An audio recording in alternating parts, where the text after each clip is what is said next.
മുഖത്തെ വണ്ടിനെ തേടും ഞാനൊരു പൂവിൻ മുട്ട്, നീ വന്നിരിക്കാമോ എന്റെ കോമള മുഖത്ത്.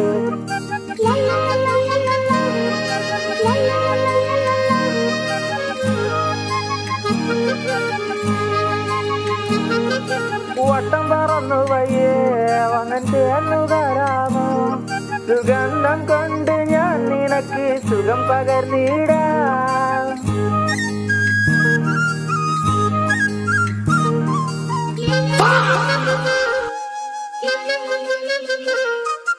വട്ടം പറന്നു വയ്യേ വന്നിട്ട് എന്നു തരാമോ, സുഗന്ധം കൊണ്ട് ഞാൻ നിനക്ക് സുഖം പകർന്നിടാം. ഈ കൊച്ചു പുരാണത്തിൽ ഞാൻ പൂത്തു നിൽക്കുമ്പോൾ കൂട്ടായി നീ വന്നാൽ ഞാൻ തണൽ നൽകാം.